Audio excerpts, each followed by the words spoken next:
As usual, we begin by singing the Apologetian of St. Kosmas.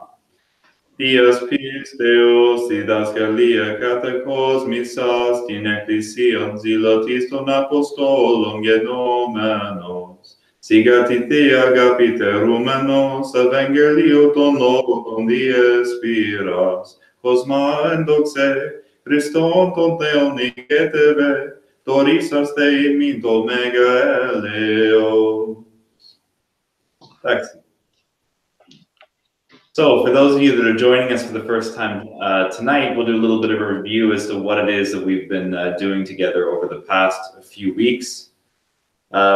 Basically, what we've decided to put together is an introduction, or a recatechesis, we might say, an introduction to the basic elements of the Orthodox faith according to St. Kosmas, who, as you all know, was a very important figure in church history, especially in the re-education of the Greek people under the Turkish occupation, a time when it was very, very difficult to learn things about the faith and to have teachers in every particular place who were capable of teaching authentic orthodoxy to the faithful. And so St. Kosmas sought his mission granted him by God to leave the Holy Mountain and circulate throughout Greece, teaching the faithful the basic elements of their faith, particularly to strengthen them in the face of the challenges that Islam were bringing against them, to ensure that they didn't apostatize or fall away from their faith.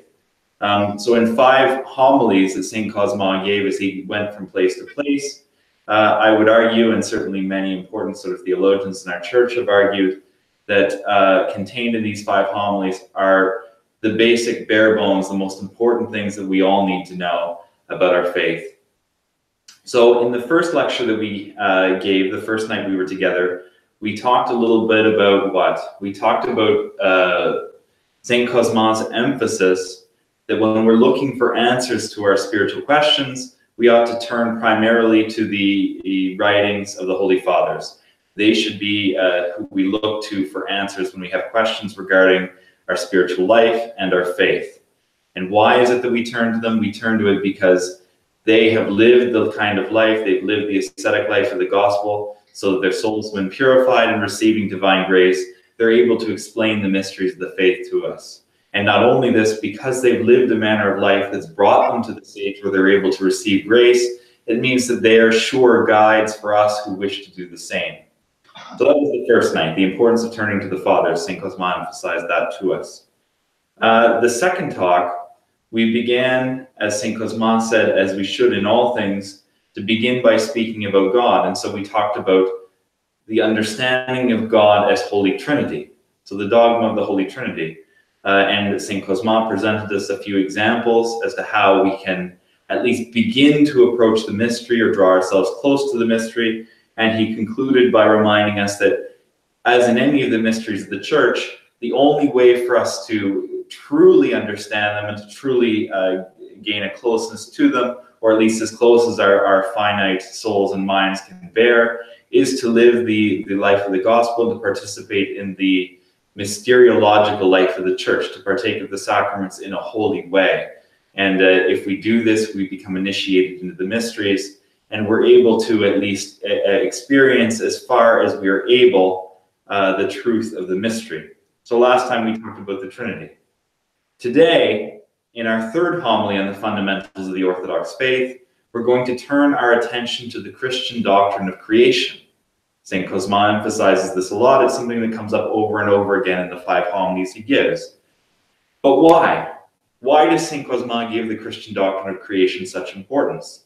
Why would the saint dedicate so much time in his talks to such a matter which seems to us so distant and unimportant, or maybe even controversial? Why get into something that just stirs people up? I think there's a few reasons that he does this. He does this first because we come to know God more deeply when we study his actions. And second, he does it because we must come to know the world as God originally intended it, if we are ever to have any understanding at all of the effects of our first ancestors' tragic fall, of their being cast out of paradise on account of their disobedience. So two real reasons, two fundamental reasons that we want to look at the Orthodox patristic understanding of creation as St. Kosmas outlines it. On the first hand, it's important to study the actions of God in order to come to know God more truly. And on the other hand, it's important that we know how God first created the world so that we can truly appreciate the tragicness of the fall and what it is that God is redeeming us from. Now, when we as Christians seek to speak of the events associated with the creation of the world, the first thing that we absolutely have to acknowledge is that we are speaking of a period concerning which we have absolutely no first-hand knowledge. We have absolutely no first-hand knowledge of the act of creation. Where were you, God asked the long-suffering Job, when I laid the earth's foundations? Where were you when I laid the earth's foundations? We, speaking for the whole human race, were neither present at creation, nor is it possible for us to observe the processes of nature, to observe the way things work today, and then trace a line backwards in order to construct some theory concerning the world's origins. It's simply not possible to do that, and I'll explain why as we go forward. Now, why, according to the Fathers, can't we do this? Why can't we just take things as they look today and trace backwards and posit a theory as to how the world came about? Why do the Fathers teach we can't do this? First, because the 6 days of creation are not a natural process.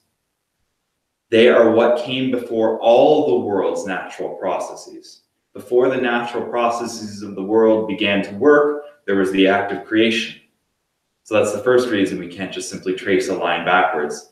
And secondly, because the Fathers teach us that the world underwent a dramatic change as a result of humanity's fall. What happened to the world might be likened to a form of shock. We all know what shock is. When someone's in a horrible accident and they lose a limb, for example, it's not just the local area around the wound which is affected, but rather the whole body suffers, often falling into the condition which we've said is called shock. Thus it was for the world, brothers and sisters, the whole created order when man fell. Therefore, what we see around us today, the natural order which we observe, is the result of the fall, and the patterns we observe now cannot be applied to the pre-fallen reality. So what are the two reasons then that we can't simply look at what's going on today and trace it backwards and think that we'll come to an understanding of how God created the world? Number one, because creation itself is actually the initial process from which the natural processes begin. So it's separate in some sense from the natural process. And secondly, because of the reality of the fall. The fall of man as the center of the created universe. When man fell, it sent shockwaves throughout the whole rest of the created order and disrupted the way things operated in paradise, in the initial creation. It's really important that we understand that when we think about sort of scientific theories today. The Fathers have a reason why they say we can't actually simply believe positive theories about the creation of the universe. Creation, therefore, is a mystery of our faith. And as is the case every time when we wish to know something about the mysteries of our faith, our first thought, as St. Kosmas has taught us in the first week, ought to be to turn back to the Scriptures, to the Bible, and to the Holy Fathers, in order to uncover that which we wish to know. So where is the only authentic information about the instant of creation? It can't possibly be in scientific theory. The only possible way that anyone on earth can know anything about the act of creation is in the mind of the Fathers and the Scriptures, those who've had the experience of these events. We'll explain why. Now, to our first question, where should we first turn when we want to learn about creation? The answer then should be obvious. We turn particularly to the book of Genesis, and particularly the first two chapters authored by the prophet Moses. It should be no surprise to us that God chose his servant Moses to be the means by which the mystery of creation is revealed to the world. In the hymns which we in the Orthodox Church sing in his praise, the prophet Moses is described as having, quote, subjugated his desire for earthly things to intense longing for God, in order that he might, quote, completely be filled with knowledge and thus become a minister of God, initiated into his mysteries. That's how the Bible described knowledge of the Lord. He subjugated his desire for earthly things to intense longing for God, in order that he might be completely filled with unutterable knowledge and thus become of God, initiated into his mysteries. That fits exactly when we talked first week about the three movements of the mind. We said, according to St. Basil, the mind can move in three possible directions. On the one hand, it can move towards the demons, and what is produced there is going to be demonic. On the other hand, it can move towards itself. What it produces there are going to be things that are equal with its nature, i.e. science and the arts, not great things, but not necessarily evil things. In the third movement, the mind, through living the ascetical life of the gospel, is free to receive grace and therefore supersedes itself and is initiated into the mysteries. And this is exactly how the hymns of the church describe the holy prophet Moses, as one through living the life has become initiated into the mysteries. So according to the book of Genesis is not a myth like the creation myths of other religions, developed by the prophet Moses in order to explain the world around them. Indeed, if it were a myth, it would be a rather silly one, since as we shall see in continuation, the order of events that the prophet Moses describes in Genesis is not at all reflective of the nature he was surrounded by. For example, dry land appears before the sun, and so forth and so on. What is found in the book of Genesis, rather, is a revelation. It's a revelation. It's not a myth, it's a revelation, granted to one whose mind has been purified and capable of receiving such a revelation. Listen to how St. John Chrysostom describes what the prophet Moses writes in Genesis. This is a quote from St. Chrysostom. Notice this remarkable author, speaking of Moses, dearly beloved, and the particular gift that he had. I mean, while all the other inspired authors told what would happen after a long time, this blessed author, being born many generations after the event, was guided by the deity on high and judged worthy to narrate what had been created by the Lord of all from the very beginning. Accordingly, he began with these words, "In the beginning God created heaven and earth."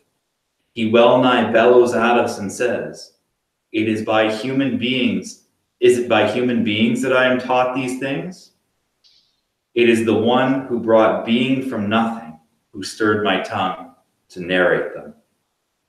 Thus, if we're looking to compare the book of Genesis to any other book in the Bible in particular, the most comparable book, in fact, would be the book of Revelation. If we're going to compare two books in the Bible, the book of Genesis and the book of Revelation are probably the most comparable, except that St. John the Theologian in Revelation reveals the mysteries of the end times, while the prophet Moses reveals the mysteries associated with the world's beginning.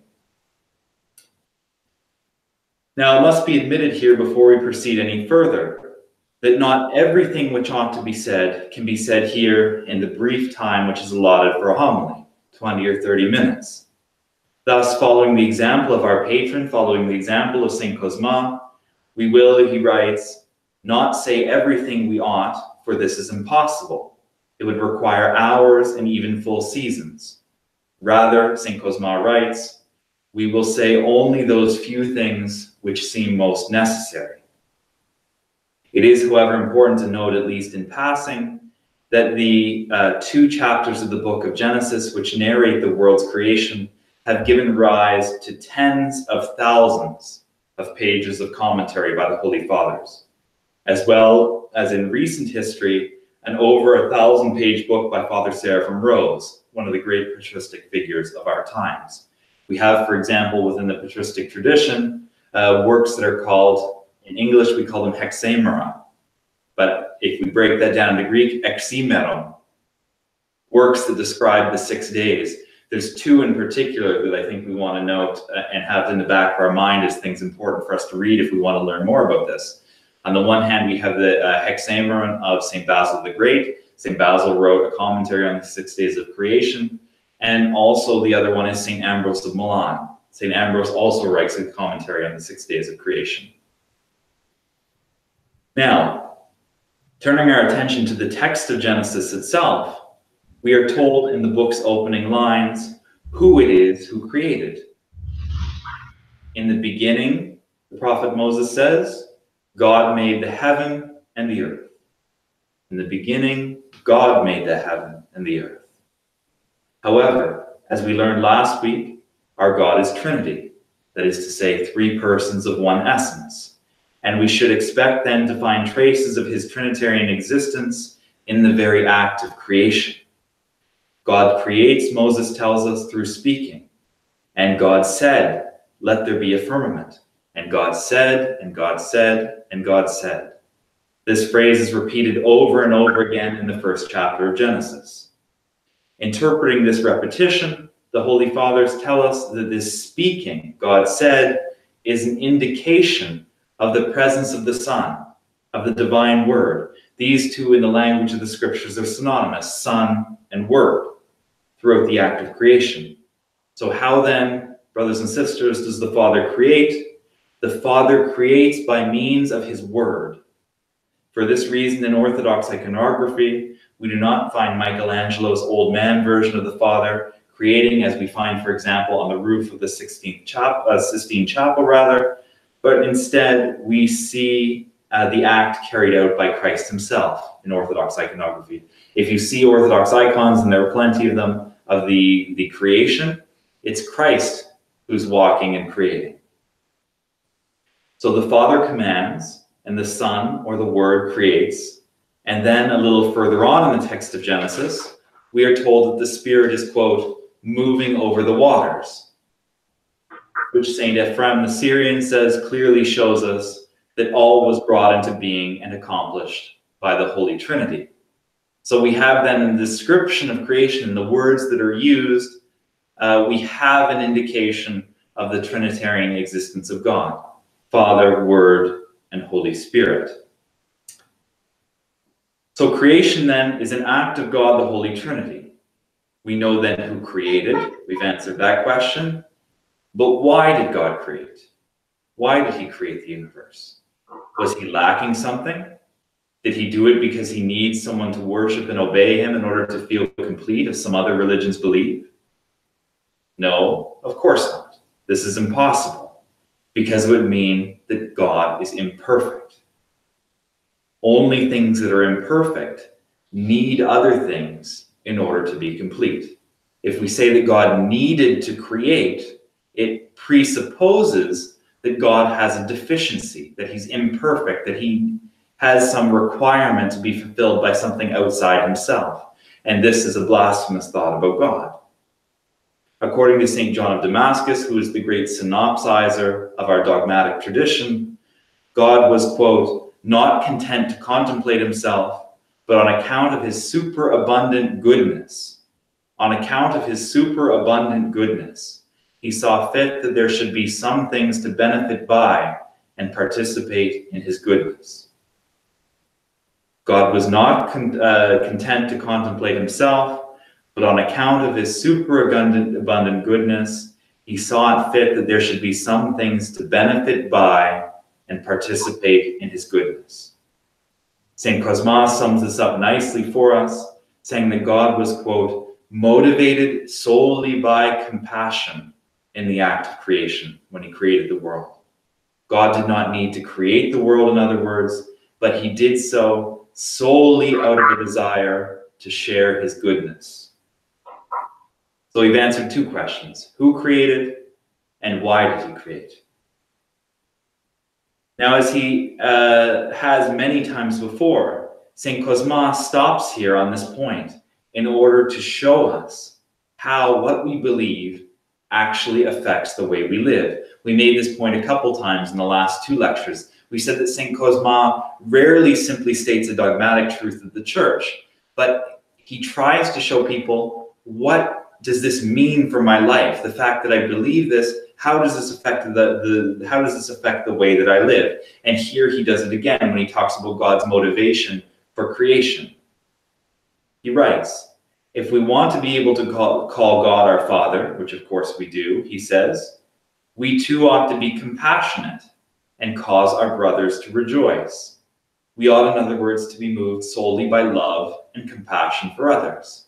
Just as God created out of simple compassion and out of love, so we should, if we wish God to be called our Father, act with compassion and love towards our brethren. This is what it is, in other words, to be simple in a good way. We usually think of being simple as a bad thing. When we say someone is simple, it's usually taken as a sort of insult. But this is not the case in the writing of the Holy Fathers of our Church. To be simple, brothers and sisters, is a virtue. It means not to have a whole bunch of hidden motives which make our soul complex and which push us to be double-tongued, to say one thing and yet mean another. We need to constantly check our motivations by means of our conscience. Are we doing what we do out of pure love and compassion, or are we hiding some hidden motive in our heart? If we find other motives lurking in our hearts when we do things, brothers and sisters, we ought to first bring these to confession, so that by the prayers of the Church, these evil thoughts which taint our good deeds might be taken away. But also we might struggle against them in our lives. We must push them out of our mind and do the good thing we intend with simplicity.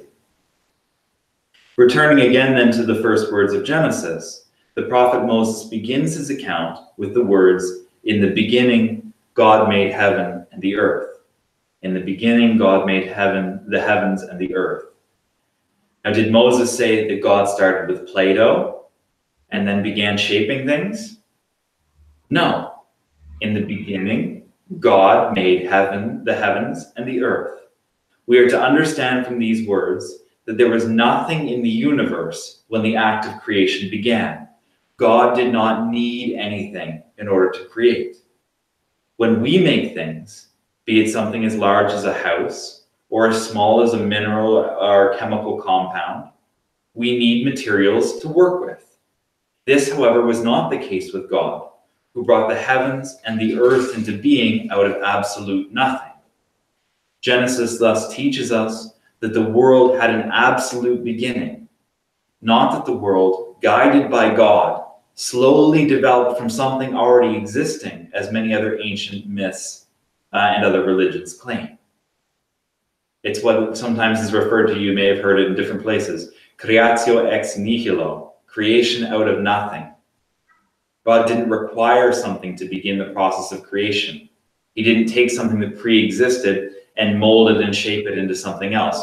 There was a moment when there was God, and there was a moment when he created things, and before that, nothing existed. Sometime during this beginning, likely during the same instant the heavens were created, the Holy Fathers teach us that God created the invisible world of the angels. For as God says to the righteous Job, "When the stars were made, all my angels praised me with a loud voice." Originally, God created 10 orders of angels. However, we are reminded by our father among the saints, St. Kosmas, that the highest rank of these, quote, "seeking to be glorified in a manner equal with God, succumbed to pride." Though Satan began as radiant, in fact, the most radiant of angels, he became a blackened devil. When we hear the word devil, we are speaking of he who was first an angel, end quote. Witnessing this great fall, the other 9 orders of angels were humbled and immediately fell down and worshiped the Holy Trinity, ever remaining obedient unto God. Again, drawing out a moral lesson for us, St. Kosmas says, quote, "We ought, brothers and sisters, to contemplate what an evil thing pride is. Seeing the example of the devil, we ought to immediately think about our own lives and think of what an evil thing pride is, and how it toppled the devil from angelic glory, and how humility held the angels in heaven, that they might rejoice forever in the glory of the Holy Trinity." It's very beautiful and seamless how St. Kosmas does this, how he moves from dogmatic truths into the moral life of Christians. The Holy Fathers teach us that everything else God created after the heaven and the earth He created out of the first things he created. This is shown to us by a change in language. When describing the initial acts of creation, the prophet Moses says, "In the beginning, God created the heavens and the earth." But then afterwards, he changes the way he speaks. When he creates the next time, this time light, rather than saying, "God created light," he begins to say, "Let there be light," showing us that God has changed the way he's doing things. It's important to remember that, as St. Philard of Moscow reminds us, these later creations, though they did not come forth from nothing like the heavens and the earth, would not form and develop according to the natural laws, but still require God's command in order to take form. So though God borrows some of the elements of what he has created out of nothing to create these things, they wouldn't have just developed on their own. They require God's command in order to take form. Without God's let there be, in other words, they would not have come into existence. On the first day, then, God creates the heavens and the earth from nothing, and he then proceeds mystically to create light using the heavens and the earth. He then divided the light from darkness, and the earth thus witnessed the creation of the first day. On the second day, we are told that God created the sky, or rather the firmament. On the third day, the dry land and the oceans were created, as well as plants already yielding seed. That's what he says in Genesis. Plants already yielding seed. That's important. On the fourth day, the sun, the moon, and the stars were created. On the fifth day, living creatures were created, appearing in the sky, on the land, and in the sea. What is emphasized universally by all of the Holy Fathers when speaking of the creation of the plants and animals is that they are created in an instant and in their mature forms. In an instant and in their mature forms, yielding seed. So it's not created as a seedling that turns into something. The plant that God created is already a mature plant, and it's the same as the animals that God created. St. Ephrem the Syrian writes, "The herbs at the time of their creation were the productions of a single instant, but in appearance they appeared the production of months." Does everyone get that? They were created in an instant, but in appearance they appeared as the production of months. They appeared as mature when they first appeared. Likewise, the trees, at the time of their creation, were the production of a single day, but in their fruits, which weighed down their branches, they appeared the production of years. To this, St. Gregory of Nyssa adds, "In the beginning we see, it was not an ear rising from a grain, but grain coming from an ear." The sixth and final day represents the jewel in the crown of God's creative activity. For it is on this day, the sixth day, that he created man, who alone out of all creation was created in his image and likeness. He is created in the image and likeness of God, and is therefore the crown of creation. As in all other created things, created after the first day, God formed man out of that which he had already created, out of the dust of the earth, the prophet Moses tells us. Just as we mix flour and water and make bread, St. Kosmas says, thus did God make man. Man is not just body, however. God formed man out of the dust of the earth, we are told, and breathed upon his face the breath of life, and man became a living soul.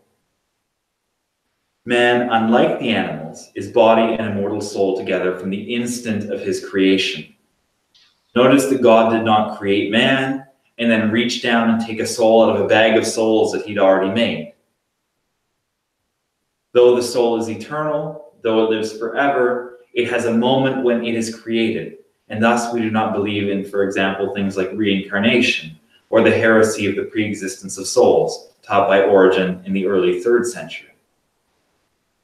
What does it mean for us to have an immortal soul? It means that we should not live like we are just simply bodies, because as St. Kosmas reminds us, the body will return to the dust after our death and will be eaten by worms, while the soul will live on forever. The body, he reminds us, is the cloak of the soul. It is the soul which is the person. It is the soul which speaks, walks, learns knowledge. It is the soul which gives life to the body.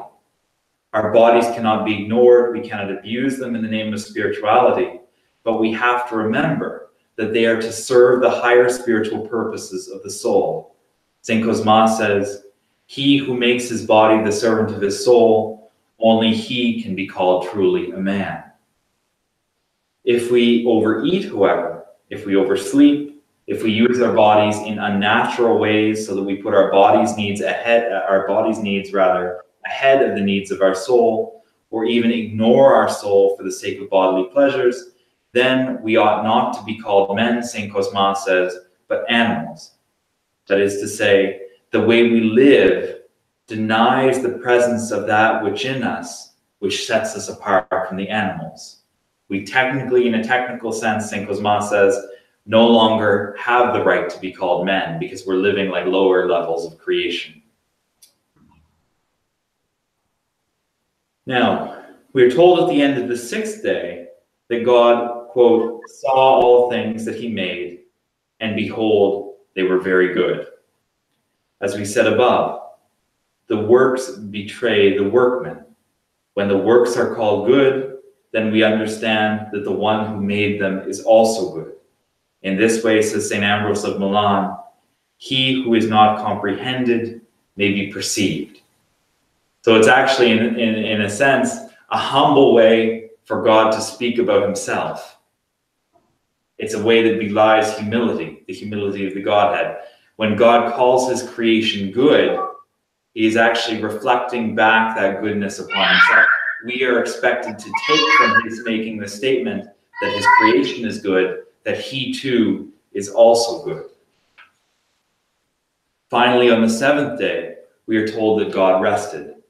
Concerning this rest, we are told by the Holy Chrysostom that though it was a rest from the work of creation, it was not a rest from care, concern, and governance of the world. God's providence didn't cease to operate because he is said to have rested. It means that he ceased from the act of creation. Following this pattern, St. Kosmas tells us, we ought to labor for the passing things of this world for 6 days, and then cease from work on the seventh, on Sunday. Like God, however, for us, this ceasing isn't supposed to mean that we do nothing, that we simply kick back and watch hockey games or drink beer all day. That's not what the Sabbath is about. Though we cease from our usual work of the 6 days, we take up concern and care for our own spiritual world. It is a day for us to go to church and then to go home and think about spiritual things and to read spiritual books. St. John Chrysostom even says that it's the duty of Christian men to go home in the afternoon and to explain the Sunday homily to his children. You want to know what the first Sunday school was? Sunday school is a new creation. We don't realize that. There were no Sunday schools in the early church.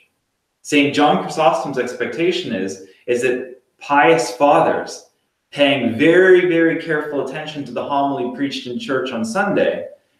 You've all seen St. John Chrysostom's homilies, an hour, 2 hours sometimes. They'd pay attention to the homily that was delivered in church.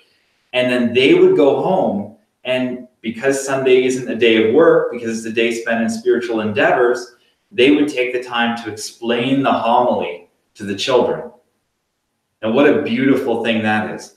Number one, the children were in service the whole time. They weren't being taken out and then just brought up at communion time, which is a horrible habit that goes on in our church today.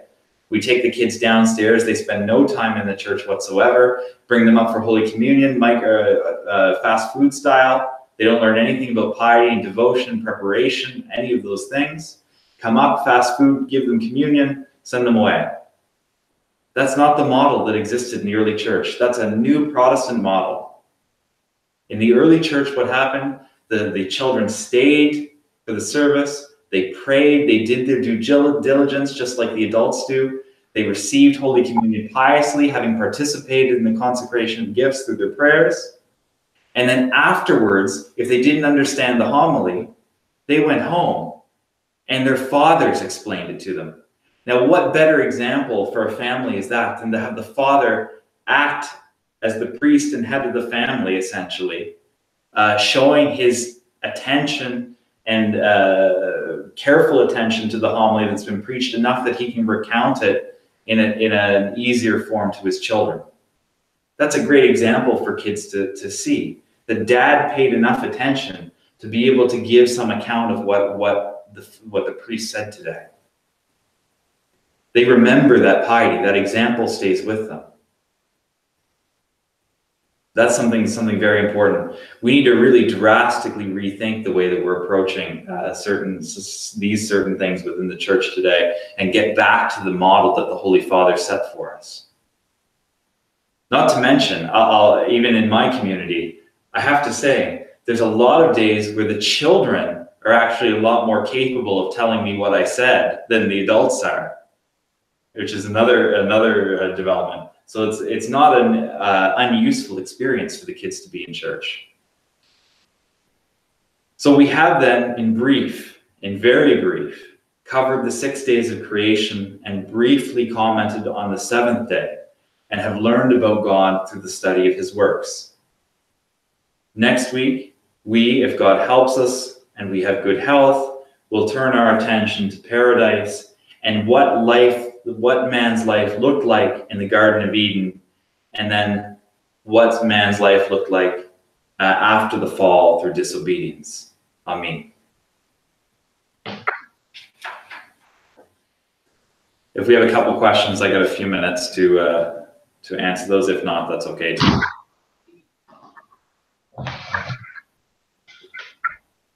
Your blessings, Father. God bless you.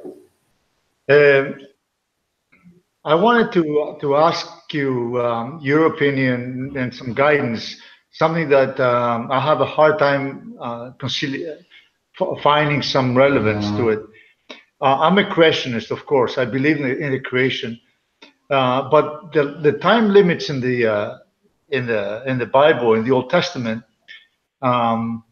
are limited to 4,500 years, 5,000 years, and there's been many discoveries on the earth, one specifically that really raised a lot of questions, not theological questions, but questions of existence.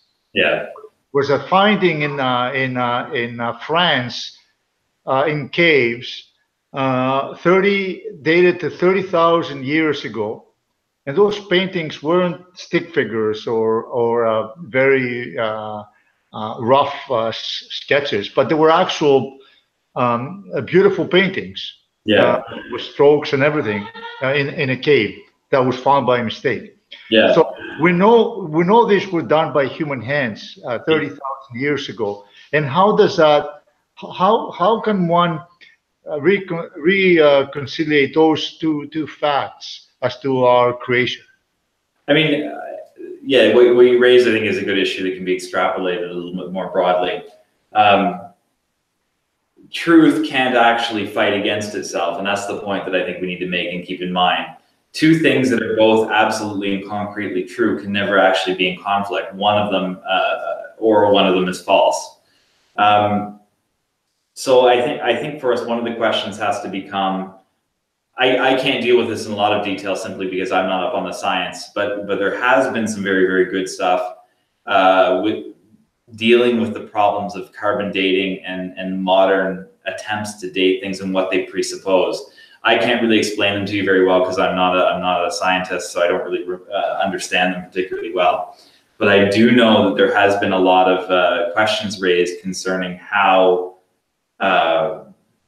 basically the time frame used when we do our modern forms of dating has been developed. So there's an element of dating that is pure science, and there's an element of dating that involves theory. And so what some of these works are doing now is starting to show, okay, the distinction between what is scientific fact and what is scientific theory in terms of dating. For example, one of the ways that dating used to be done was by, like, rock layers, something like that. But it turned out that the way science was approaching it is that they sort of assigned theoretical year numbers to the rock layers. They were guessing. They had no evidence to make them do it according to the number of years that they were positing. So that, in fact, isn't scientific. It's based on a theory. So those are the things that we have to be a little bit careful of generally in terms of how we approach science, is the separation between scientific theory and scientific fact. What are things that are actually empirically observable and unquantifiably true, and what things are actually interpreted through the lens of scientific theory, which isn't fact. For example, if we look at something like, sort of evolutionary theory, as has been pointed out all over the place, no one has ever empirically observed the transition of one thing into another thing. Exactly. Yeah. It's been posited as a theory by science that it can happen. No one has ever seen it happen. They guess, they posit a theory that it happens.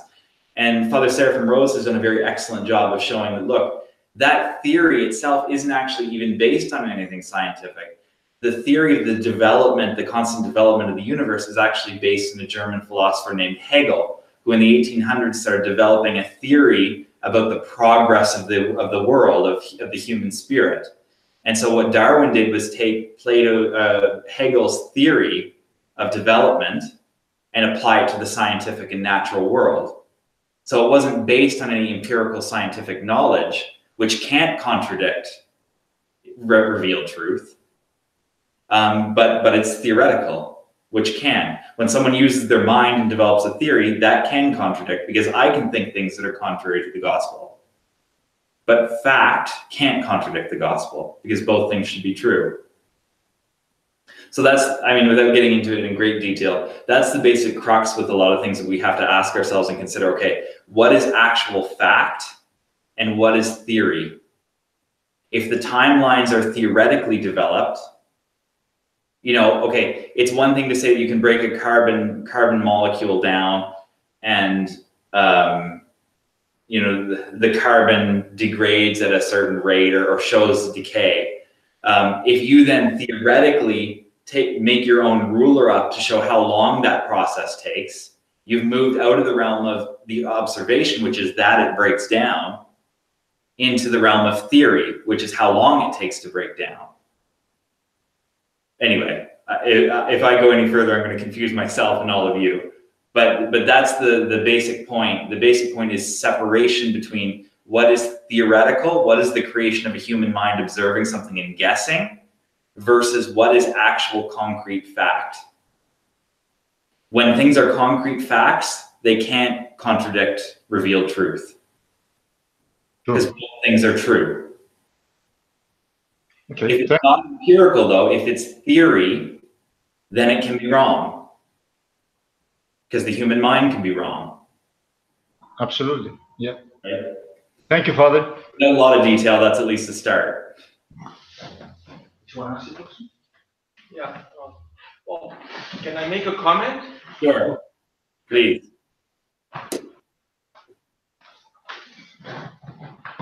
Oh, hi, Father. I think if we were listening carefully to your homily, the answers are given by the fathers. Yeah. You mentioned something about when God created man. Okay, He didn't create a sperm and an ovum. No. Created them from the beginning. He created them as a mature person, Exactly. a fully mature person. Same with a tree. When He created the trees and vegetation, He didn't create with fruit and everything, right? He didn't start off with a seed. So science is human thinking, human understanding, and it is very valid because we base everything on observations, okay? We make logical conclusions, which may still be wrong. For example, if God created me at this very instant, and we had scientists and doctors come and examine me, they would say, this man here is not a day under 50 years old, okay? Right. But in reality, I was created, instantly, you see what I mean? So when scientists see the stars, they can extrapolate backwards. Yeah. But God created them instantly, but by extrapolating backwards, because they're mature objects, they assume that the ages are billions of years old. Exactly. But it's an assumption. Yep, it's an assumption. And the main point is that just like the comparison, it's really important for us to keep in mind the comparison between the book of Revelation and the book of Genesis. Yes. Genesis is describing a moment to which we have no understanding or access apart from those who've been initiated into the mystery. No one can speak about those instances. And moreover, we're separated from them by the fall, which changed the way natural processes work. So actually, we can only go back, even the things we can empirically, like we know basically how humans procreate. For example, we can't extrapolate all the way back to the beginning because there's things that interfere in that process at certain stages in fall and development, or a tree or something like that. The human's a bad example in a certain way. But the point is there's disruption in the natural processes at the time of the fall that the fathers articulate. See, the fathers weren't fools. They knew. They anticipate so many of the criticisms and thoughts of modern science against religion. They have an answer for. They're not saying that your empirical observations of the pine cone are false. Those can be true. You can't posit the way that tree came into existence, though, because you're talking about a moment that you don't know anything about. And that's what's really important to keep in mind. But yeah, you exactly, I think, got the point of everything. You stated it well. Well, one other point that I'd like to make is that many of my friends claim that they believe in science. Right. And I believe in the Bible. Now, my science textbooks, the 20th century science textbooks, have now been replaced by first century science textbooks. Exactly. My 20th century textbooks replaced 19th century textbooks. So what is scientific truth? It's not absolute. It's changing. It's evolving. But I tell my colleagues, I said, look at your Bible. For the past 2,000 or 3,000 years, not a single word has been changed. So which one is absolute? Which one is reliable? Your science textbooks or your Bible, right? Yeah. And I also make another point too, because they like to say, well, what existed before the Big Bang, before the beginning? Okay. Yeah. And I say, well, since the Bible is absolute and your science textbooks are not, the answer is given in the very first verse. It says, in the beginning, God created everything. In the beginning of everything. But who did the creating of the beginning? God. So God was even before the beginning. Yeah. But people don't think logically. Anyways, they think logically within the constraints of their worldview. Exactly. Yeah. They're bound. It's like we said about the movements of the mind within St. Basil. When you limit yourself solely to your own powers, you're going to come up with limited conclusions. Yes. Don't limit themselves. The saints are open to the grace of God. They know him, and they come to know the mysteries as a result. And so the knowledge they offer is much broader than what we can posit. Yeah, human knowledge is based a lot on assumptions. That's it. That are often wrong. Well, this is the other thing I think we have to be really careful of with science too. We were talking about the distinction between scientific theory and scientific truth. There is scientific truth, but it has to be separated from scientific theory. The other thing that we're doing a lot in the modern period, we are justifying our own particular passions and oddities with using science, or trying to. So our scientific production is actually being influenced by our passions, and we're coming to quote unquote scientific conclusions that reaffirm what we want to believe, what we want to think about how we live and how we exist. And that's not even true science. That's so far, because it's not even empirical. It's really philosophy that uses a bit of natural evidence to make the case you want to make about your life. And so that's another misuse of science. We believe, as Orthodox Christians, we believe that science is a thing. Humans have the capability of observing their surroundings and coming to conclusions about them and learning things about medicine and all of this stuff. But there's certain things that fall outside that realm, and we can't fill those gaps in with theory. We have to fill those gaps in with the knowledge of the fathers. Thank you very much, Father. Your homily was great, and it got me thinking a lot. Thank you for your comments. Thanks again. Father, just one quick question. Sure. I don't want to keep much longer. Correct me if I'm wrong. I just don't remember too well. But when I read the Hexameron, Saint Basil the Great, this is just adding further to what the points that were just made. I think one part, if I remember correctly, and I don't know if you remember it that well, he kind of criticizes his contemporaries in the sciences. Yeah. Their theories, I think it had to do with the Earth sitting on water and how it's suspended, you know. And right.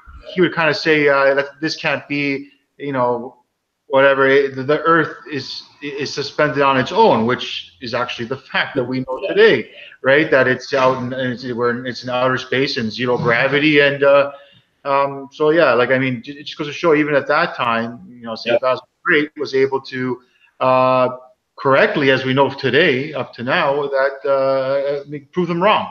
Well, and Saint Basil himself, part of his training was scientific. Yes, exactly. Basil, you know, didn't shy away from science. Saint Basil knew things and drew from true science, and it's also something that we see in a lot of the fathers, including Saint Kosmas. Saint Kosmas will in order to make a point, for example, he'll rely on some sort of scientific knowledge of his day to help make that clear to the people he's speaking to. You know, I think he just at one point describes that type of point, like how does the Earth exist in space, basically. And he uses some example of an egg or something. I can't remember exactly how he does it, but he draws on the scientific knowledge of his day, not to prove the point, but to use it as a helpful illustration. So they make use of that type of science. Saint Nectarius is another example. Saint Nectarius, when he tries to explain things, in one of the examples, he's trying to explain the influence of mothers on children, and he compares it to the phonograph, which is a scientific invention of his day. That you know, things get recorded on the disc, and and it shouts it back. Well, he says that's what children do with mothers. They take in whatever the mother gives, and they just put it back out to the world. But he uses some like technology. The fathers make they make good use of these things. Essentially, they call out false, bad science. Yeah. Well, this is by using good science, you know, by using true sance, or just being true to it. Not, this you know. Too, we'll just use in passing, and then I've got to go anyway. But in his, I don't know if any of you have ever seen the Evangeliki Historia Tuaiu Nectariu, Saint Nectarius' book on the synopsis, or the harmony of the Gospels, basically. He puts them all sort of in historical order. And in the introduction to that book, I can't remember whether I could be wrong, I think it's Kepler. Somebody posits a theory about the star, about the quote-unquote star at the time of the Nativity, about what that star is, and this particular scientist of the period, earlier than St. Nectarius' period, sort of posits it's this particular star in the sky. St. Nectarius sees that, and he immediately understands, on the basis of the fathers, that observation can't be true, because the fathers teach that star isn't a star, it's an angel. The way it moves is an angel. It doesn't move according to the normal movement of stars in heaven. So they also have this very good way of using science, but at the same time not being duped by everything science says. That was a theory that Kepler posited about that star. But the theory he posited was inconsistent with the revelation that the fathers hold. And so St. Nectarius points that out. Thank you very much, Father. We don't want to keep you any longer. Appreciate it very much. It was an excellent homily. And just if you want to end with prayer. O Christ, the true light which illumines and sanctifies every man who comes into the world, let the light of thy countenance be signed upon us, so that in it we may behold the light unapproachable. Guide our footsteps aright to the keeping of thy commandments, through the intercessions of thine all-immaculate Mother, of the holy, glorious, and right victorious hero martyr Hierotheus, and of all the saints. Have mercy on us and save us, for as much as he is good and loveth mankind. Amen. Thank you very much. Yeah, Tatapume. Kalinichta. Pieces.